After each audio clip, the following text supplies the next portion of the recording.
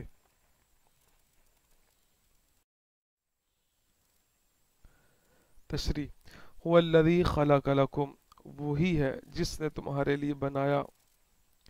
تمام انسانوں کو فرمایا گیا ہے کہ زمین میں جو کچھ دریا، پہاڑ، کانیں، کھیتی، سمندر وغیرہ ہیں، سب کچھ اللہ تعالیٰ نے تمہارے دینی اور دنیاوی فائدہ کے لیے بنایا ہے۔ دینی فائدہ تو یہ ہے کہ زمین کے عجائبات دیکھ کر تمہیں اللہ تعالیٰ کی حکمت اور قدرت کی معرفت نصیب ہو، اور دنیاوی فائدہ یہ ہے کہ دنیا کی چیزوں کو کھاؤ پیو اور اپنے کاموں میں لاؤ جب تک اللہ تعالیٰ کی طرف سے کوئی ممانعت نہ ہو۔ تو ان نعمتوں کے باوجود تم کس طرح اللہ تعالیٰ کا انکار کر سکتے ہو؟ ایک اہم قاعدہ بھی سماعت فرما لیجئے۔ اس آیت سے یہ معلوم ہوا کہ جس چیز سے اللہ تعالیٰ نے منع نہیں فرمایا وہ ہمارے لیے مباح اور حلال ہے۔ تفسیر روح المعانی۔ وَهُوَ بِكُلِّ شَيْءٍ عَلِيمٌ، اور وہ ہر شے کا خوب علم رکھتا ہے۔ کائنات کی تخلیق اور اسے وجود میں لانا اللہ تعالیٰ کے کامل علم کی دلیل ہے، کیونکہ ایسی حکمت سے بری مخلوق کا پیدا کرنا ایک ایک شے کا علم رکھے بغیر ممکن اور متصور نہیں۔ کافر مرنے کے بعد زندہ ہونے کو ناممکن سمجھتے تھے۔ ان آیتوں میں کافروں کے اس عقیدے کے غلط اور باطل ہونے پر ایک عظیم دلیل قائم کی گئی ہے کہ جب اللہ تعالیٰ قدرت اور علم والا ہے اور جس حیات کی صلاحیت بھی رکھتا ہے، تو موت کے بعد دوبارہ زندہ کرنا کیسے ناممکن ہو سکتا ہے؟ وَإِذْ قَالَ رَبُّكَ لِلْمَلَائِكَةِ، اور جب تمہارے رب نے فرشتوں سے فرمایا۔ حضرت آدم علیہ السلام اور فرشتوں کے واقعات پر ضمنی تبصرے سے پہلے ایک مرتبہ آیات کی روشنی میں واقعہ ذہن نشین کر لیجئے۔ واقعے کا خلاصہ، اللہ تعالیٰ نے حضرت آدم علیہ السلام کی تخلیق سے پہلے فرشتوں سے فرمایا کہ میں زمین میں ایک خلیفہ بنانے والا ہوں۔ اس پر فرشتوں نے عرض کی، اے اللہ عز و جل، کیا تو زمین میں اس کو نائب بنائے گا جو اس میں فساد پھیلائے گا اور خون بہائے گا، حالانکہ ہم ہر وقت تیری تسبیح اور تحمید کرتے ہیں، یعنی تیری خلافت کے مستحق ہم ہیں۔ اللہ تعالیٰ نے فرمایا، جو مجھے معلوم ہے وہ تمہیں معلوم نہیں۔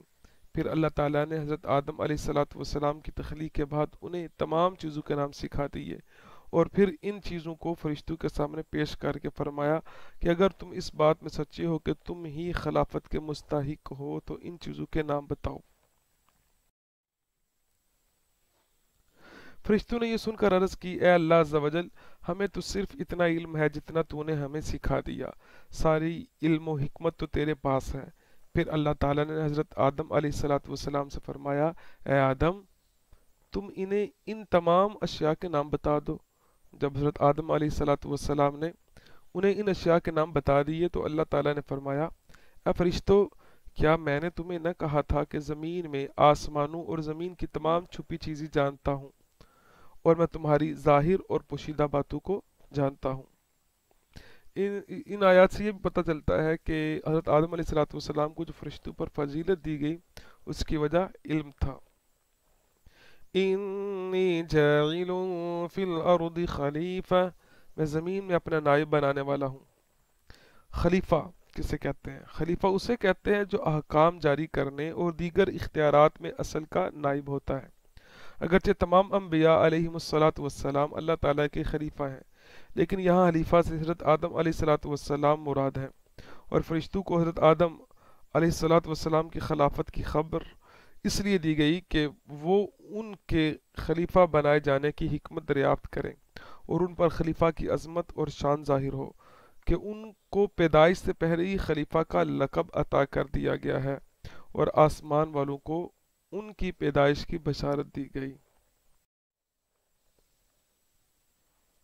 فرشتوں سے مشورے کے انداز میں کلام کرنے کا سبب، یاد رہے کہ اللہ تعالیٰ نے اس سے پاک ہے کہ اس کو کسی سے مشورہ کی حاجت ہو۔ البتہ یہ خلیفہ بنانے کی خبر فرشتوں کو ظاہری طور پر مشورے کے انداز میں دی گئی۔ اس سے اشارتاً معلوم ہوتا ہے کہ کوئی اہم کام کرنے سے پہلے اپنے ماتحت افراد سے مشورہ کر لیا جائے تاکہ اس کام سے متعلق ان کے ذہن میں کوئی خلش ہو تو اس کا ازالہ ہو جائے، یا کوئی ایسی مفید رائے مل جائے جس سے وہ کام مزید بہتر انداز سے ہو جائے۔ اللہ تعالیٰ نے اپنے حبیب صلی اللہ تعالی علیہ وآلہ وسلم کو بھی صحابہ کرام رضی اللہ تعالی عنہم سے مشورہ کرنے کا حکم دیا، جیسا کہ سورہ آل عمران میں ارشاد باری تعالیٰ ہے وَشَاوِرْهُمْ فِي الْأَمْرِ، اور کاموں میں ان سے مشورہ لیتے رہو۔ اور انصار صحابہ کرام رضی اللہ تعالی عنہم کا وصف بیان کرتے ہوئے ارشاد فرمایا کہ وَأَمْرُهُمْ شُورَى بَيْنَهُمْ، اور ان کا کام ان کے باہمی مشورے سے ہوتا ہے۔ سورہ شورى۔ حضرت انس بن مالک رضی اللہ تعالی عنہ سے روایت ہے، نبی اکرم صلی اللہ تعالی علیہ وآلہ وسلم نے ارشاد فرمایا جس نے استخارہ کیا وہ نامراد نہیں ہوگا، اور جس نے مشورہ کیا وہ نادم نہیں ہوگا، اور جس نے میانہ روی کی وہ کنگال نہیں ہوگا۔ موجم الوسط اتجعل فیہا من یفسد، کیا تو زمین میں اسے نائب بنائے گا جو اس میں فساد پھیلائے گا؟ اس کلام سے فرشتوں کا مقصد اعتراض کرنا نہ تھا، بلکہ اس سے اپنے تعجب کا اظہار اور خلیفہ بنانے کی حکمت دریافت کرنا تھا، اور انسانوں کی طرف فساد پھیلانے کی جو انہوں نے نسبت کی تو اس فساد کا علم انہیں یا تو صراحت کے ساتھ اللہ تعالیٰ کی طرف سے دیا گیا تھا، یا انہوں نے لوح محفوظ سے پڑھا تھا، اور یا انہوں نے جنات پر قیاس کیا تھا، کیونکہ وہ زمین پر آباد تھے اور وہاں فسادات کرتے تھے۔ بیزاوی۔ فرشتے کیا ہے؟ فرشتے نوری مخلوق ہیں، گناہوں سے معصوم ہیں، اللہ تعالیٰ کے معزز اور مکرم بندے ہیں، کھانے پینے اور مرد یا عورت ہونے سے پاک ہیں۔ انی اعلم، بے شک میں زیادہ جانتا ہوں۔ فرشتوں کے جواب میں اللہ تعالیٰ نے فرمایا کہ جو میں جانتا ہوں وہ تم نہیں جانتے، کیونکہ خلیفہ بنانے میں میری حکمتیں تم پر ظاہر نہیں۔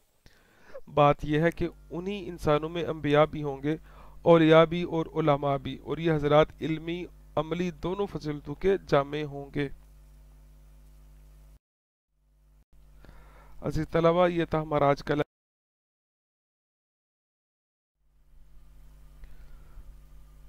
آج کا ہمارا ٹاپک تھا سورہ بقرہ کی آیت نمبر 29 اور 30 کا لغوی اور با محاورہ ترجمہ اور تشریح،